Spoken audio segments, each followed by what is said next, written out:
Welcome back, educator. This is Vicki Davis with Cool Cat Teacher Talk, where we talk about what matters in the classroom. Ever wondered how remarkable teaching happens? Find out right now at Cool Cat Teacher Talk with award-winning teacher Vicki Davis. Get insights from top educators, tech tips, and inspiration to elevate your teaching. Today's show is packed with timely, practical insights. First, I'm joined by two of my favorite presenters, Rachelle Dené Poth and Jaime Donally. From student engagement to saving time with AI to real talk about ethics and security. This is a segment every educator needs to hear. Don't miss the exclusive announcements from Microsoft's Mike Tholfsen that just dropped on Wednesday, June 25th. We're talking about the new Teach module Copilot notebooks for students and powerful AI tools designed just for schools and for kids under 18. And finally, I'll wrap up the show with 3 AI prompts I teach my students on day 1.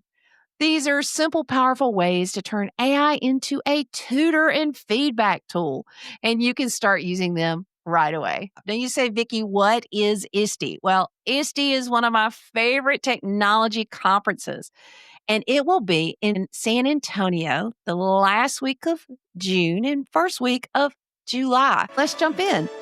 Out right now at Cool Cat Teacher Talk with award-winning teacher Vicki Davis. Today, we're talking with a lot of my friends. We're presenting together at a conference called ISTE/ASCD about Edtech and AI. We've got Dr. Rachelle Dené Poth. She's a Spanish and STEAM teacher. She is an attorney, a consultant, and author. Your latest, Rachelle, is How to Teach AI, Weaving Strategies and Activities into Any Content Area. Did I get that right? That's a long title, but yes, that's good. Thank you. And she travels and speaks. So we've also got Jaime Donally. She is an acclaimed EdTech consultant. She is Miss AR VR in education, started off in math, transitioned to instructional tech, and also has several books, Learning Transported and the Immersive Classroom. So, Jaime, did I get those right? Yes. Now we're talking about AI and EdTech. So we want to try to give educators some practical professional development things like, hey, I need to learn a little bit more about this. What are the things that educators are excited about right now, Rachelle, as you're giving your talk? Throughout the year, there's a lot of different times where we see, student engagement dips off, or there's a lot of things happening with end of the year, beginning of the year, getting to know students, or end of the year, standardized testing. And there's never enough time to do all the things. And what I've seen more so in probably the last 6 months to year is people are embracing AI more, maybe not so much of like a hug of AI that, okay, I know is here, and they're finding ways to use it that is giving them time back with their students or colleagues or whoever they're working with. But the other part of it is I'm seeing more educators interested in how to put it in the hands of students. An overarching concern, like you're still hearing people talk about plagiarism and cheating and copyright and all of those issues, moving a little bit beyond that and looking at, okay, we know it's here. We know the students may or may not use it for those purposes, but the best way to kind of guide them is to put it in their hands, to don't worry about being an expert, but to learn with them and from them and see where it takes them. And people are looking for, one tool, something just to get started with, because there's so many out there. So I always just say, think of something that takes up a lot of your time, that's challenging in your own work that you do. Start there, because there's tons of possibilities with AI.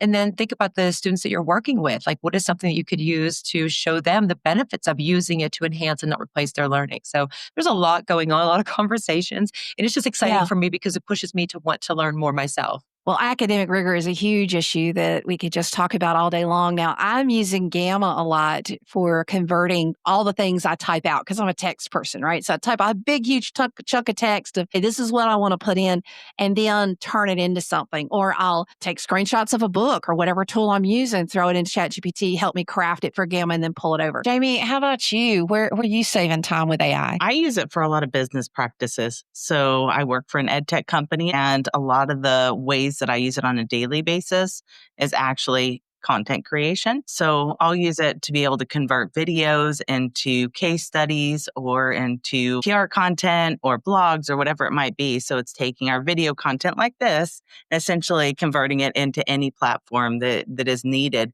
to get us started, to kind of start with an outline or maybe giving ideas that I didn't think it can go into. So I'm creating course content with it. It's pretty cool. And then on a, educational standpoint, I'm using it a lot with tools like DelightX, who's bringing in a lot of the AI features to be able to create content. AI chatbots within virtual settings is really hot right now and certainly helpful when it comes to understanding or relating to the content and kind of giving scenarios for students to go through whatever profession that they're looking at. So a lot of the tools are actually starting to release different things, but being able to practice your speeches, being able to work in a healthcare setting, being able to work with a patient, being able to work as customer service, like whatever that might be. There's so many different ways that those situations are being presented using AI and giving students more relatable professional development, if you will, for their future careers. So there's a lot of really cool things coming out on the immersive technology side that I'm pretty pumped about and continue to see that growing. And what are your favorite tools that are time savers for teachers, Rachelle? Some of them, of course, they do some of the same things. And so that's the benefit of some of these really robust platforms. But I've used Snorkel for years, for about 2.5 years, maybe a year and a half now. It's hard to say because it's been so long, but with my students to help them with speaking. And for years past, when students in Spanish would come to have a conversation with me, it was very time consuming and they were embarrassed a little bit or nervous about making mistakes. But then the other students didn't really have a lot to do in class. But having a tool like Snorkel where students can record their responses, they get the AI feedback and they see what that is like. But then I can still go back and give them feedback. That's one of my favorite that saves me that time for those one-on-one conversations. Not that they don't matter. We still have them, but it gets me a better idea on an ongoing basis of how they're doing with their proficiency. And then another one that I really like to use is Curipod for making interactive presentations with students. And I used that about 2 years ago and my students were just wowed by it. And they said, this must have taken you forever. I was like, you have no idea. It took me hours upon hours to do this. But with that one, it gets them more involved and connecting with each other. But as an educator, creating presentations takes time. And so that is one thing that I use a lot of different tools for, depending on who my audience is. If it's my students, if I'm doing professional development with teachers, speaking at conference, presentation creation takes a lot of time. And when you can generate something and then make it personal to you and authentic, those are some of my favorite. And didn't drop a lot of names for some of them because just the concept of what the tool does and finding it, those are what's the best for me. Let's talk ethics for a minute. AI ethics. What are the main things we have to help people understand? Because one of the concerns I have is it seems like just the world out there in social media that they try to cast people who talk about this stuff into either we're a total AI zealot or we totally hate AI. I don't feel like I'm either. Like, how do y'all feel? What are the pros and then the concerns of like, hey, we need to understand this? Rachelle, you want to go first? Yeah, that's a great question. And I started to do some sessions on AI in the law for educators and what are all of the different concerns. And it's really interesting because when ChatGPT came out and all these generative AI tools, the biggest concern was students are going to cheat and they're going to plagiarize and use it to do their own work. And then there are other bigger issues out there too. And it's not even just in the world of education, like in the world of work. That's why it's really important. And this may not totally answer your question, but it ties into your question. The world of work, we're preparing our students to whatever the career is that they're going to get into later on in life. And so we keep hearing about AI K through 12 literacy. And how do you teach that? And there's concern with elementary educators worrying about students being on devices and the technology. How do we do this and finding the time? And in topics like ethics, when you bring in things like bias, for example, some of those topics might be uncomfortable for some educators, including myself when I started doing that years ago, to talk about. So one, there's resources out there. Two, we need to involve students in conversations about that, whether we read something in the news, there's something that happened with like students in a school. There's a lot of things happening like that. But back to the point about the world of work, there are different states now that are enacting policies because employers are using AI without disclosing it to people who are applying for jobs. You have discrimination occurring, potential bias occurring because it's not a human necessarily that's involved in that oversight. I did a presentation the other day and I said, just imagine this job has had 4,000 applicants. Or if you're the HR person and somebody comes in and says, hey, we have 4,000 applicants. I need you to go through those and get me 10 to interview in the next, hour. Yeah. That's not humanly possible. Okay, fine if you're using AI, but you need to disclose that. And then the ethics around like the use of that. There's a lot to unpack, not just in education, but also preparing students and ourselves for the world of work and protecting ourselves as well. So lots of topics fall under ethics. They really do want to have the conversations about it. So you just need to get them started. So, Jamie, what are you seeing and thinking about with ethics? I think more so than anything else, I work for a company that's focused on identity and access management. So a lot of our time is spent on cybersecurity and what's happening in schools. Talking about AR and VR for so many years, this has been a topic that's been around forever. What is good and what is bad, right? And I've always said any technology has an opportunity for something good and something bad, right? It's how you put it into practice. But the truth is with AI, the same thing is happening.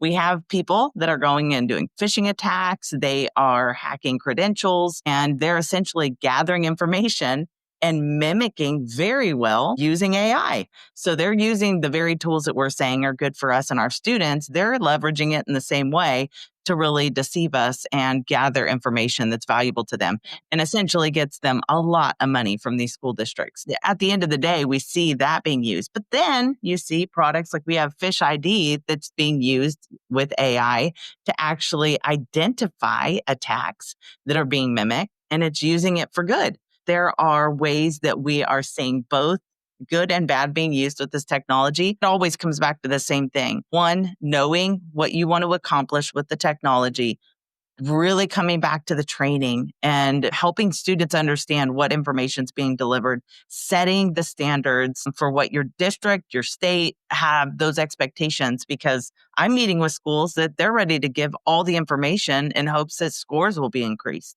And it's like, hold on, you can't do that. Even if your school district doesn't have a policy yet, I'm going to encourage everybody in this district to really think about that. You need to set that up. So there are some people that are just jumping in head first, and they're not thinking through the consequences of all that student information and the promises by these companies saying we're not using it for training, but that does not mean you're not storing that information. And what if, because all these companies are popping up like crazy, what happens if you're a company that goes under? Then where does all that data go? And those are things exactly. that we're considering. Yeah. Well, the 23andMe right now, they're going under and selling all that genetic data. Absolutely. And on top of that, they're saying, oh no, it's here. This is available. It got hacked. But then it's like attacks against our health, right? And what information is out there about us that's going to do the most damage. So AI, again, is a powerful technology. It could be used good and it can be used for bad. What we need to really hone in on is helping our students understand the potential and the risks, helping them understand what information is good to release and what isn't, and how to best manage their own practices using the technology. Well, and with the big power school that happened, they paid their ransom and then it's being held for ransom again. And back over. They keep coming back for that money once you pay, That's right. They're all trying to avoid PR crisis, and I get that. School districts are in the same boat. They have a protection of an insurance that they're leveraging, and then they're building upon that insurance to the point where insurance companies are saying, if you don't have these practices in place to protect your students, then we're not even going to insure you anymore. I mean, that's how often it's happening. It is insane. Yeah. So we really do need to be better at what we're practicing as educators, which really brings in that better together message of having conversations with our IT, with our curriculum. This should not be done in silo. In Texas, we had agriculture going from district to district, following up with them, and they were literally leaving traces inside of their network, not knowingly, and essentially opened up all these school districts into harm. And they legally have to let them in, right? There's things happening that school districts have not set up a precedent when you have somebody coming in from the outside, coming into your network and releasing a lot of student information. So the state of Texas really got in trouble with that one. But there are every state across the board, there are trackers out there, and you pretty much can guarantee it's going to happen. The question is when and how bad. So you just want to prepare everybody inside of your district to make wise decisions, and having really good questions and training that is happening across the board in order from our youngest students that are learning this technology today Mhm. be, citizens that really put good practices into place with digital citizenship skills. Well, the first time ever this year, I saw a lot of phishing attacks coming from student accounts. And we intentionally name our student accounts really oddly. So Yeah. it's not like somebody can just see a kid and know the name, right? But they register for things, right? So then they get their credentials stolen and somebody gets in there and sends out emails to all their teachers or whatever. And then people click on it and there you go. They're in your network. And so anybody who provides emails to their students and staff, you're only as weak as your weakest link. And so it's like, hey, the moment you give them that email, they almost need a class, and then you got to teach them again and again. So, Jamie, what are some places you recommend educators go to up the ante, maybe on cybersecurity skills or other skills as we talk about AI? And VR, because you are the VR expert. I definitely think that there are a lot of training out there, but not really geared towards educators, if I'm honest. It's usually geared towards IT. And then the expectation is that IT is bringing that back to the district for training and Mhm. coming up with the right policies. I would love to see more of that available. The cybersecurity training that you see out there is pretty much like just being aware, the digital citizenship skills of being online, not necessarily honing in on the practices that are happening today and preparing students. I would love to see that happening more often, to be quite honest with you. But I definitely think there is a major gap for our students to really get timely training, and our teachers are in the same boat. So I will say there's definitely a gap there. When it comes to virtual reality, there's a lot of opportunity out there for us to have chatbots and have an opportunity. I hear about school districts saying, hey, let's have a whole school that's just virtual and it's all in VR and they're going to be taught by a chatbot. I'm not for that. I don't think I'll ever be for that. I think you eliminate the human out of education and you are shooting yourself in the foot. That is Yeah. absolutely a necessity for our students to have that human element. Could there be things that support? Absolutely. So the chatbot is there. Again, could be used for good or bad, and it helps support kind of realistic training experiences. But when it comes down to them actually coming back and saying, I should not be giving out this information. I shouldn't be asking this information. I need to make sure that I'm keeping this pretty general and I'm not giving out any descriptions about me or my peers. That's where things come into question, because sometimes we're talking to this chatbot that feels super real. And I went into this thinking, this is weird. I'm going to know it's a machine. But the more that I sat there and talked to the machine, the more that I engaged as like they were human. And it really is something that we've got to get our kids focus on, the fact that this is a machine that's collecting information, and that machine can give you some good information, but you got to limit that and you need to Yeah. understand what your goal is and not get caught up into the conversation, if you will. The concerns I have, Rochelle, is that when I test some of these tools, sometimes teachers say, hey, I tested it, it's okay. Okay, so of course we know how AI works. You can't say I tested it. Every interaction is different. I had my kids using some things. This is usually my AP class, right? Because we're testing stuff. And I say, hey, push against it. And one kid will like manifest like they're depressed. Well, I had one student who was saying some things, and the AI tool that we were using told the student she was depressed and needed to see somebody, but did not email me. Okay. Another student was writing a computer program about war, like simulating if you could make World War II not happen. Mhm. And it told him he had an unhealthy obsession with war and he needed to get counseling. Okay. Neither interaction with AI caused an email to go to me or their parents. Yeah. That bothers me. People talk about guardrails. I have to report that kind of stuff. And if AI is telling my kids that they're depressed and they're this and that, what if it's telling them something else I don't know about, right? That's the scary part of it, because there's, the possibilities, responsibilities. And then the other day I was talking about the promises and the perils of it.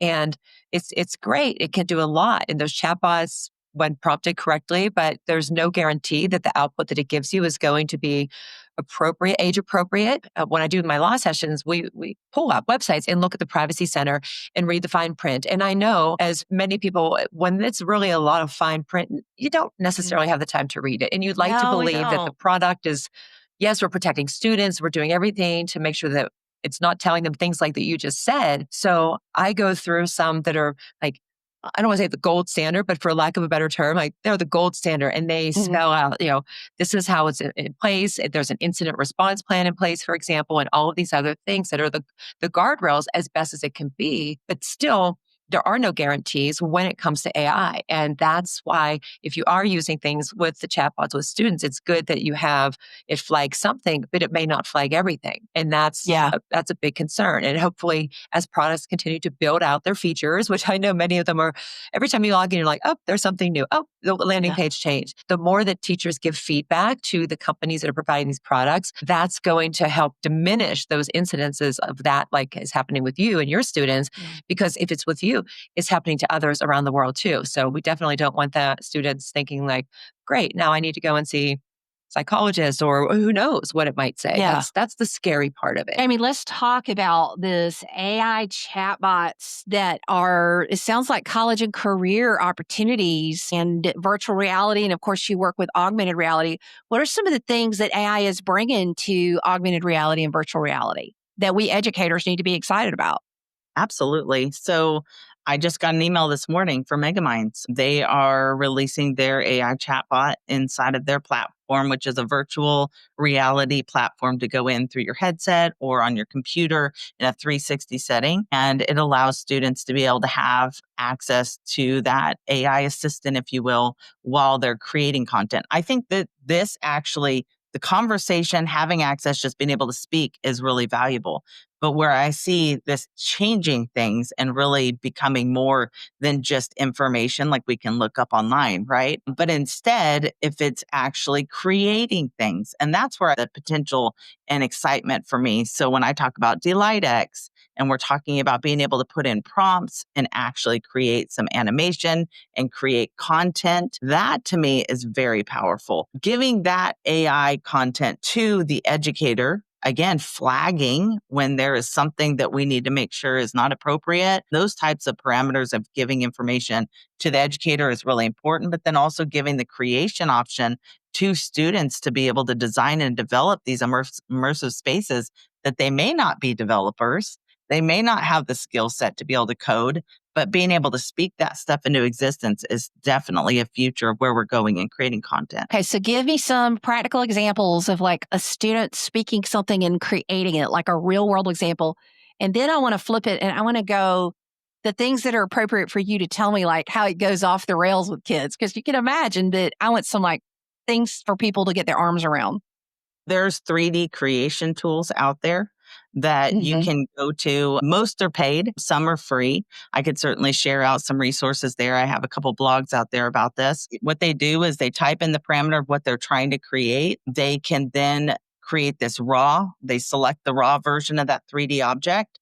Then they are able to texturize it and finalize that object into something that they can bring into the space and then even have it animated using code. So being able to speak into what type of animations I'm looking for. How do I want this to be animated using this tool? So being able to use AI to direct the students on performing the actions that they want to create.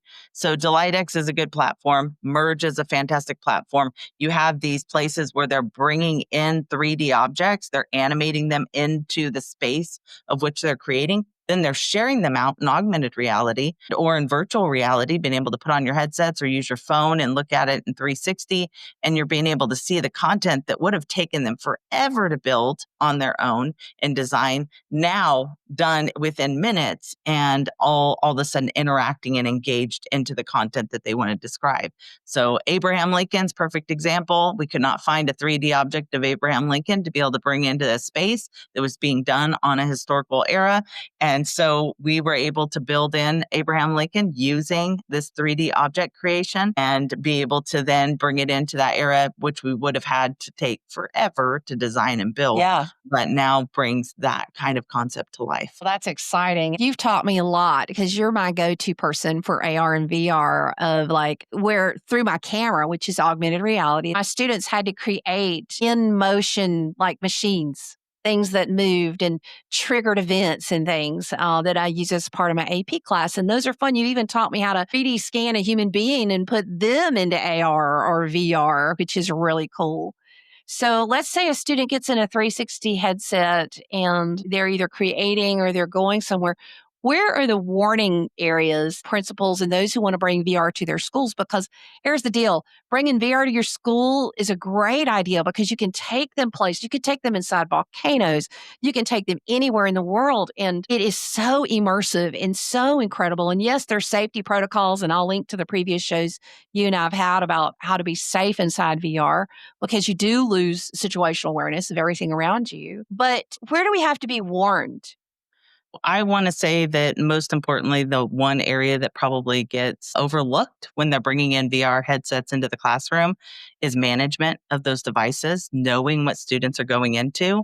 And that is quite costly. One of the tools that I absolutely love, Prisms, has done amazing things. Prisms has brought in some incredible science and math content, and they're still expanding, but the content is super rich. So they're going into learning and engagement, but it's completely managed. So teachers know exactly what they're doing. They're looking at their dashboard. They're actually using AI to identify areas of growth for the student based upon how they're performing in these situations. We've also just depended on teachers to make assumptions or a follow-up activity. If they're not managed, you're going to run into a situation where students are going off and they're doing things that they shouldn't be. They're off task, or worse, they're getting into trouble. So we definitely need to make sure that the management of the devices are critical, and Prisms does that very well. So when I first got my 360 headset quite some time ago, it was an older model, and I had a student who was terminally ill. His dream was to swim with sharks. So I took him into a VR environment where he swam with sharks in South Africa, which almost sent me off the deep end having to test that. He also wanted to, climb Mount Everest. So I tested about 5 or 6 places he wanted to go. But then he found some more in the particular place we were in that he wanted to go in. And I found myself, because he couldn't really walk some of the time. And so we had him in a chair like mine, that roll that turns around. And I found myself having to be behind him, trying to peek into his headset to see what he was looking at, just to give enough supervision to know it was okay. And finally, we figured out how to hook it up to my board so I could watch where he was on the big board. And that made more sense for the supervision. But depending on the platform you have, just taking them into VR and supervised is a real easy ticket to some not good places. Would you say that? One of the issues that we face is we're generally not dealing with one device. So to have that streaming all the time, that one device, that would possibly be a resolve temporarily. But really, at the end of the day, we have multiple devices in the classroom that are being used simultaneously. And to be able to manage those is impossible. And so 100%, we've got to prepare. I'm wearing glasses right now. This is going to be the next level of augmented reality. So these meta glasses that use a lot of AI, their next iteration is bringing in the augmented reality aspect of that. What will that look like in the classroom setting, which is coming super quick? What will that look like in a classroom setting when they're engaging with content all the time in front of their eyes? And, we need to make sure that whatever we put into place, we have a management plan in process. Talk to us about what meta glasses can do, both from a teacher standpoint and also a student standpoint, because there are some issues with them. Currently, the meta glasses that I'm using right now, I don't have the beta version, but right now the meta glasses, I bought them when they first got released and when they were being shipped out because I thought it would be a fun little project to do. And now they're like my favorite technology. I use it to be able to give information like speaking text messages. My hands are full while I'm traveling and I can get information. I can ask information from the AI bot.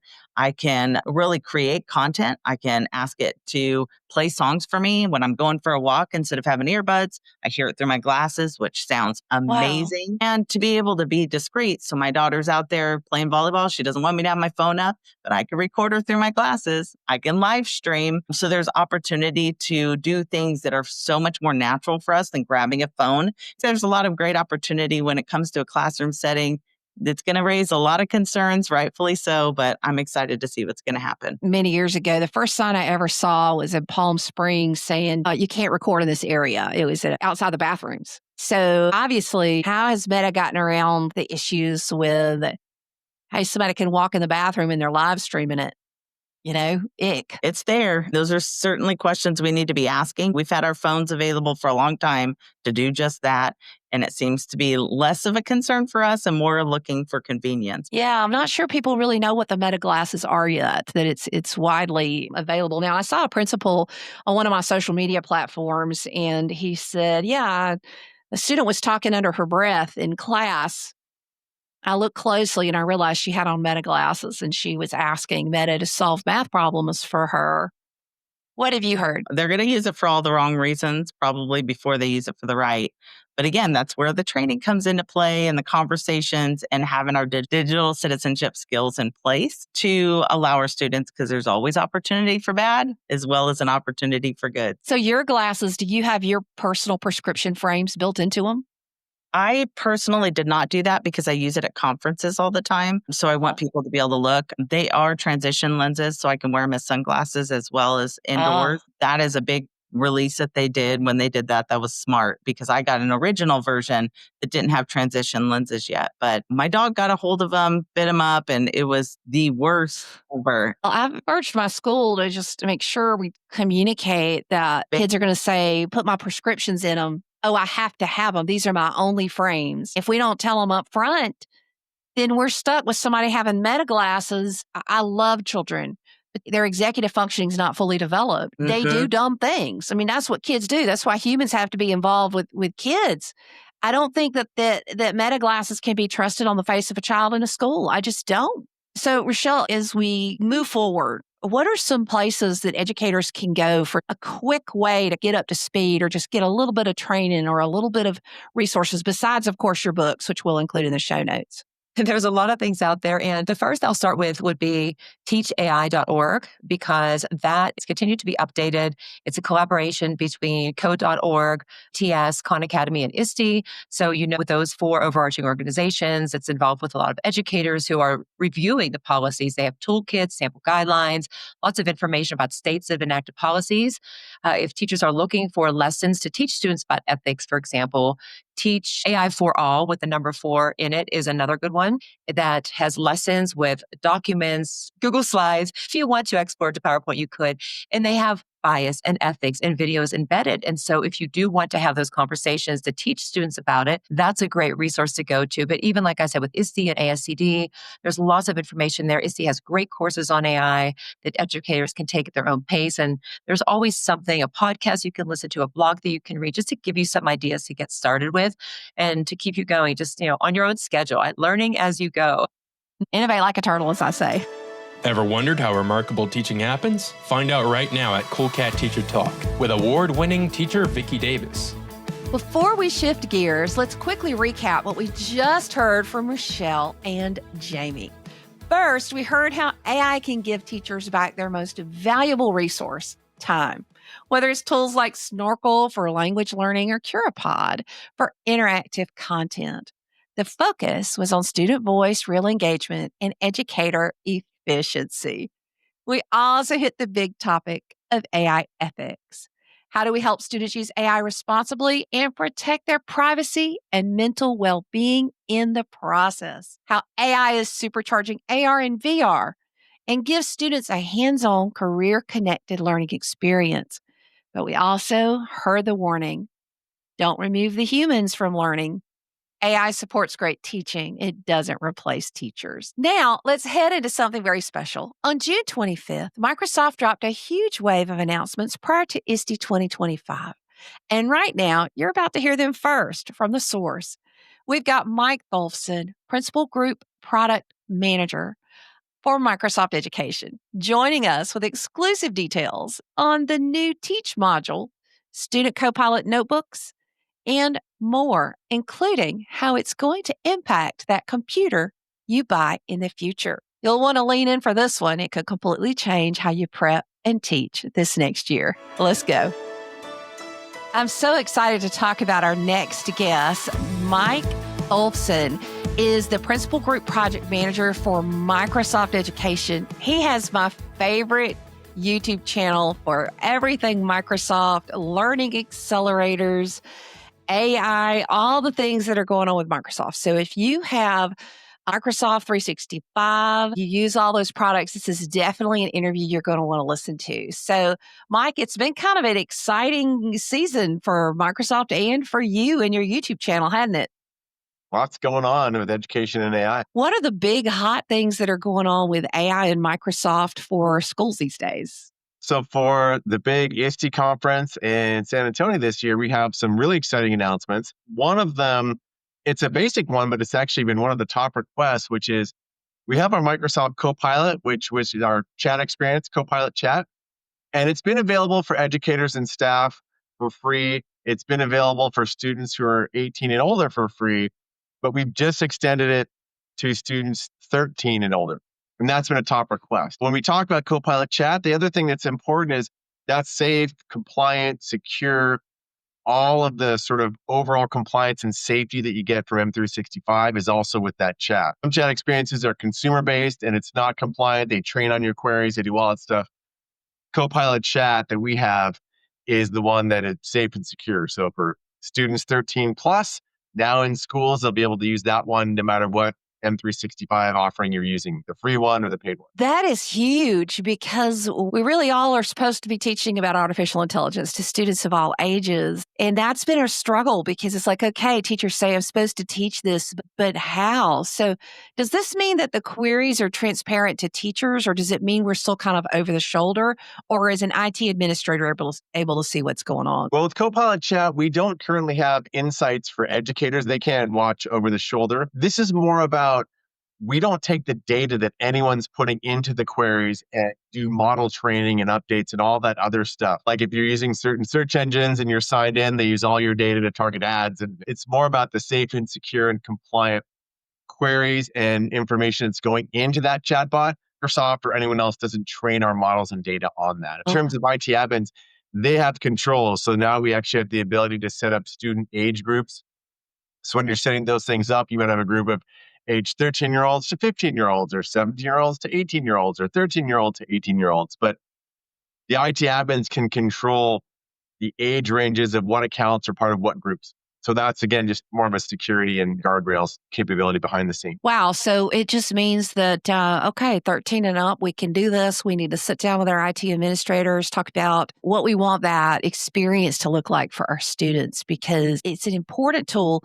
It's not that AI has to be everywhere, but it does need to be somewhere, right, in that education for those kids. Another big announcement we have, Copilot Chat is free and available to everyone. And then we have a paid offering, which is called our M365 Copilot offering. And that's been available to both education and commercial customers for a while, for educators and staff. But now we're rolling out and announcing a set of education-only features on top of that M365 Copilot. So I like to talk about is like there's the plain Jane version of M365 Copilot that anyone from a banker to an analyst would use.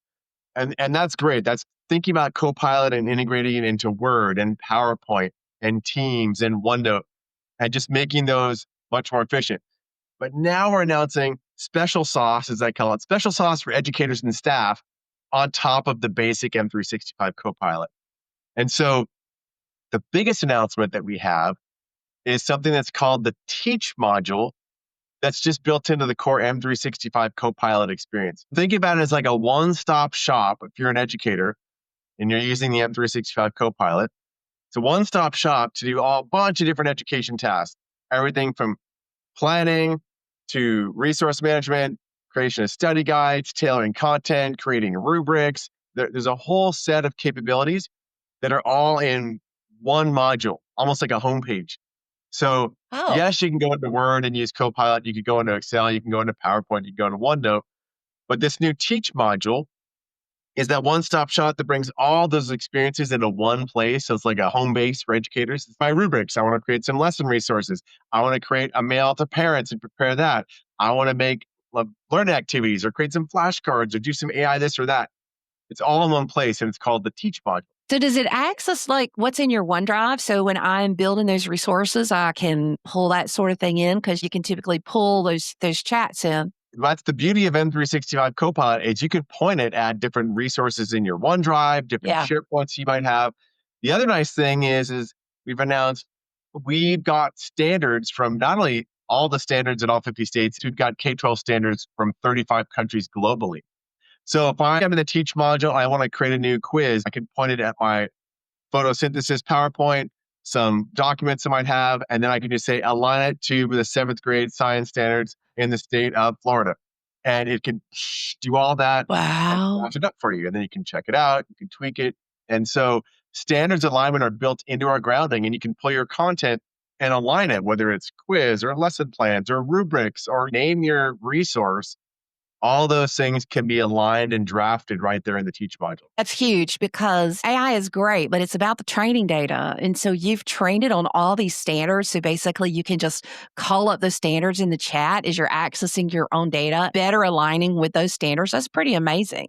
Yeah, and what's interesting is this part that I'm talking about, the Teach module, you don't have to figure everything out in a chat. I mean, you can, but this is more like an experience, like this home base that's tailored for these different scenarios that educators want to do, which what we found is a lot of educators like that real simple wizard-like point and click experience. So I don't have to just chat from the ground up on everything.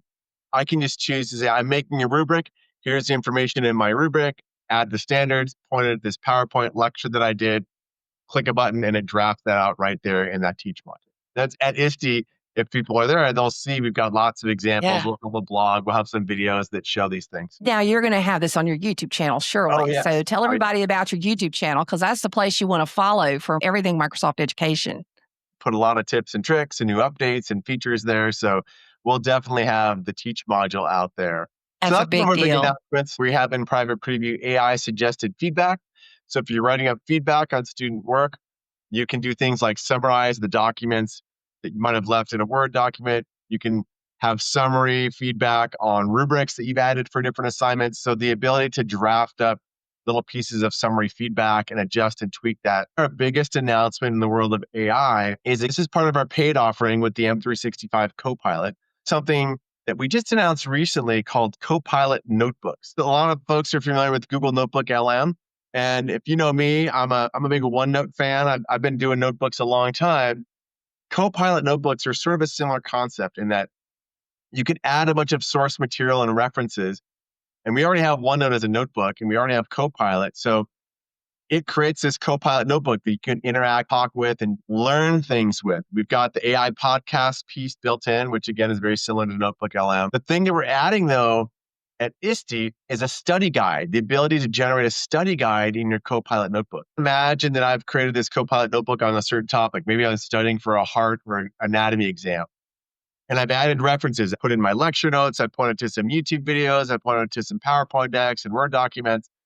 And it generates a set of content and topics for me to study on this heart and anatomy exam. So you can imagine it generates certain pages in my notebook that has really useful content about all the heart material that I put in. It can generate interactive flashcards and learning activities on the pages of my notebook. It can generate a personalized quiz that's embedded in my notebook using forms and quizzes. We're going to have a little progress so you can track your progress on your study guide. So imagine as a student now, it's really easy for me to generate not just a bunch of text, but interactive learning activities on the topic in that Copilot notebook. So that's going to be available both in OneNote as well as the M365 app. So some people might say, well, Mike, I don't use OneNote. This doesn't matter to me. Well, it turns out that these Copilot notebooks work in M365 standalone. So you could hate OneNote as much as that would make me sad.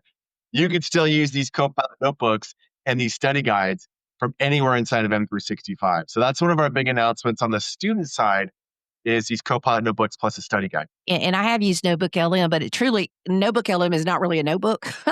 Like it doesn't have the capability to take notes. It's just like a folder, for lack of a better word, that does a lot of cool stuff. And so these particular innovations are some of the best innovations for our students, because here's one thing we've always known, and I taught my own children this and my students this, is that the best students have always made for themselves tests and quizzed themselves and self-graded themselves. Well, now that's available at the click of a button. I mean, it's just right there for you as you pull that content in. OneNote has always been the only collaborative notebook I have recommended for classrooms. It's by far the best. I show all my students OneNote. And now with this capability, puts learning in the hands of the student. It's Even what you said fantastic. about quizzes, one of the things that I love about these new study guides is Copilot is already available for quizzes today. Most people don't know it, but it is. So the study guide in this case will create a personalized interactive quiz for little Vicky, let's say. And let's say you go through it and you get 4 out of the 20 questions wrong in this personalized quiz. You can right there say, generate a new personalized quiz based on the 4 questions I missed to let me go deeper and give me more practice on those questions. And it'll just do that right there Wow. in your study guide.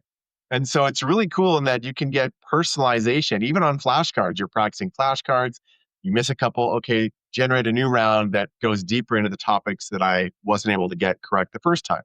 And students can just do that on their own. That study guide goes a lot. It's not just a bunch of dense text, it's actually text plus interactive exercises that go into it. So you do love OneNote. You're a great user of OneNote. You know all the ins and outs, and I'm sure you've been testing this. What gets you excited about this particular feature? Just like you said, it brings all your stuff into one place. While these study guides and Copilot notebooks work outside of OneNote, which is great because not everyone uses it, I really love it in OneNote because the way OneNote now is structured, you've got your regular notebooks, your kind of old school notebooks that maybe all your stuff's in.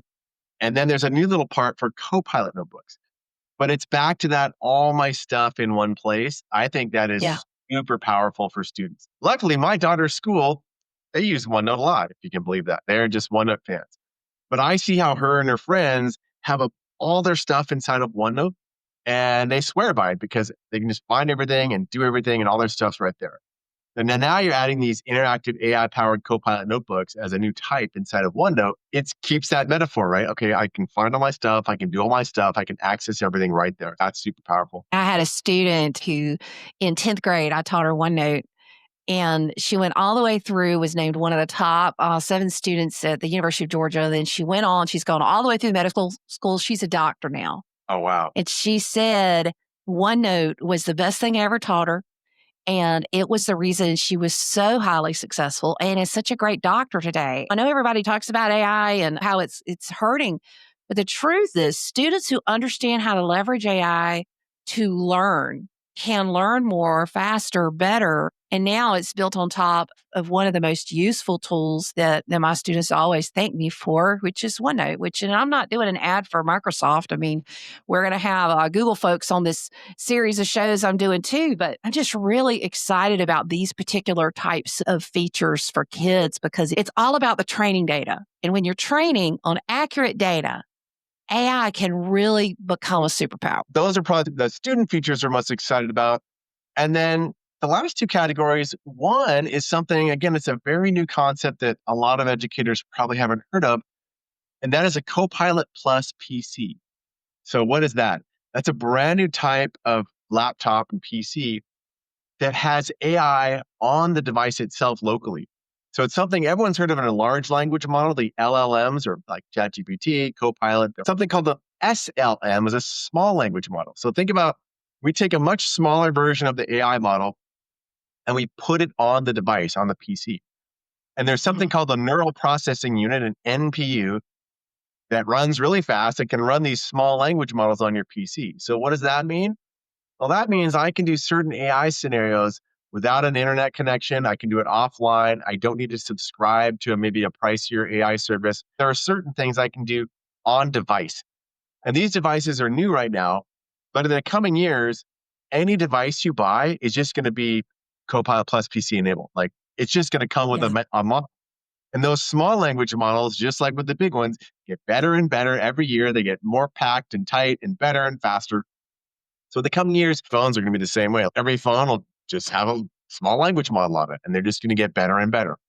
So the Copilot Plus PC is something we've been working on, and we have a new app. The name is being announced at ISTE. It's called the Learning Zone app. To start out, it's for educators. The idea is using that app on the Copilot Plus PC, educators can open up Learning Zone, and they can take their own content, whether it's Word, Excel, PowerPoint, PDF, OneNote files, We also work with a lot of partners, everyone from Kahoot to OpenStax for open source textbooks. You put in your content and Spark will help you generate learning and lesson activities for your class. I want to generate some practice and learning activities for my class to work on. Could even be a Kahoot lesson. You can generate those Kahoot activities on the device and then push them into the cloud so my class can work from the cloud in Kahoot. But it saves Kahoot money because they're like, hey, you can just generate the activities right there on the PC and then push them out into the cloud. So this Learning Zone app that we're putting in a public preview later this summer allows educators to generate these interactive learning activities based on my own educator content or based on content with partnerships. We work with Minecraft, we work with OpenStax textbooks, with Kahoot and others, and share that with their class. And then we're also going to have integration with learning management systems as well as teams.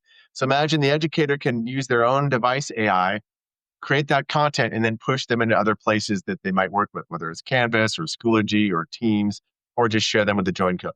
So that's one of our other big announcements as well. That just is a wise stewardship of resources, because if we can start pushing some of this AI processing down to the individual machine, this is what really folks have been waiting for. I've been testing an AI-based file management system for my particular type of computer.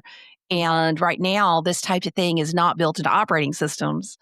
But it gives you so much capability when you literally have a small language model on your individual machine. We can't even imagine what's about to happen with our personal computing devices. We just can't. Yeah. The last one is, and this is just making sure our software can be accessed by different learning management systems, because obviously not everyone uses Teams for education. So another one of our big announcements at ISTE is that we're building what we call a unified LTI app. So LTI, for all the geeky teachers out there, that's kind of an open standard that allows you to add different apps into your LMS. So if my app supports LTI, I can easily add it to Canvas. I can add my app into Schoology or other LMSs.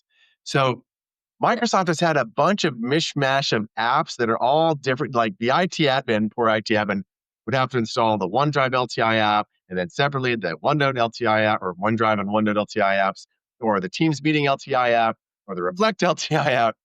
So what we've done is we said, let's make it much easier. So there's just one LTI app to rule them all. One installation of, we'll call it the Microsoft 365 LTI app. And an educator can add that into their Canvas or Schoology and access all the different things, whether it's a class notebook, or Reflect, or the Teams meetings, or whatever it might be. And so that's one of our big announcements. I love the learning accelerators, but we don't use Teams. And we use Canvas, we use Schoology, we use Brightspace. Could you make it work in our LMS? So another big announcement is the answer is yes. With this unified LTI experience, you'll be able to add the learning accelerators into places like Canvas and Schoology much more easily, and there'll be a much less of a Teams dependency. Because some of the IT admins were like, we like the learning accelerators, but like to enable all this team stuff behind the scenes is going to be too much for us to do. Could you make it easier? So we're saying, yes, we've made it easier. So combo big announcement is the unified LTI app that'll have all these different Microsoft education experiences with one install, not 10. On top of that, as a bonus you'll get is the learning accelerators will be able to operate inside of your LMS much easier with this unified installation. Very exciting things. Mike Tholfsen, Principal Group Project Manager for Microsoft Education. Check out his YouTube channel. He gives the greatest tutorials, really to the point. And these are some things that we're all going to want to dig into. And truthfully, this means that when school starts in August, for many of us in North America, things are going to be truly revolutionized. So thanks for coming on the show, Mike. Ever wondered how remarkable teaching happens? Find out right now at Cool Cat Teacher Talk with award-winning teacher Vicki Davis. That was a fire hose of information. Big thanks to Mike Tholfsen for giving us a front row seat to some of the most exciting tools coming out of Microsoft Education. Now, I want to wrap up by showing you the 3 AI prompts I teach my students on day 1. My goal is simple: to help them turn their AI tool of choice into a formative feedback engine. I expect my students to use AI for feedback because I'm the one doing the grading. I don't use AI to grade or comment. I don't want them to use AI to write. In fact, some of the initial research coming out is showing that students who use AI to write it for them don't remember what they turned in and don't remember the content. We all know that. But I do want them to use AI effectively to reflect and revise before submitting their work. So if you're watching on video or TV, you'll see each prompt on the screen. Okay, so let's start with a tutor prompt. Do not understand the cardiovascular system, but I do understand soccer. Explain the cardiovascular system to me in terms I understand. So what we're doing is we're taking something that students don't know and using what they do know to help make sense of the content. I like to use this in my classroom when I see that students are struggling to understand a very important concept. So each student will pick the tool of their choice. They'll enter the prompt of their choice based on something they do understand, and then we'll compare answers. And I'll say, who has a way to understand this concept you think makes sense? Basically, they're checking for understanding. They're looking for an explanation that can help their classmates. And more often than not, students will go, oh, I can remember that, or I can remember it this way. It really helps learning and it speeds up the process. So this is a cooperative learning jigsaw that I do with AI with this particular prompt. Next, prompt number 2 turns AI into a formative feedback tool for an essay. In this essay feedback prompt, it goes this way. Students upload a copy of the essay and my rubric. They may have to take a screenshot of the rubric, and that's okay. Then they'll prompt something like this. Give me feedback on this essay using the rubric I have provided. List all spelling mistakes, all grammar issues, and list rubric concerns separately, and suggestions for how I can improve my writing without rewriting it for me. Make a bulleted list I can follow. Now, this prompt gives students clear, actionable feedback that they can choose to apply or not. It encourages them to think critically about their own writing. They upload the work, they upload the rubric, and the AI helps them edit it themselves with the decisions that they make. I find that this really helps students learn what I'm trying to teach by using it in this way. And finally, prompt number 3 is the slide feedback prompt. Give me feedback on these slides using the rubric I have provided. List all spelling mistakes, all grammar issues, and list rubric concerns separately, and give me suggestions on my opener based on the rubric. Also, estimate the amount of time this presentation may take to give, and give me suggestions for making things more concise or longer if needed. Also, give a suggestion for an opener or closer in line with what is seen in TED Talks. So by using the term TED Talks, I'm unlocking a whole knowledge base.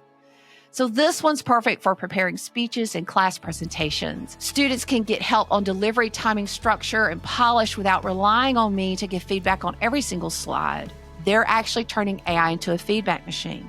Now, I will add that after that, they can go into PowerPoint and use Presentation Coach and get even more feedback, or just practice for a friend. These 3 prompts are about teaching students to think for themselves, to use AI to grow and not to cheat, to revise, reflect, and rise. And you can find all 3 of these prompts that I teach my students at coolcatteacher.com/ISTE 2025. Well, that wraps up today's episode of Cool Cat Teacher Talk. Thanks for being here and caring about what matters in the classroom. This is Vicki Davis with Cool Cat Teacher Talk.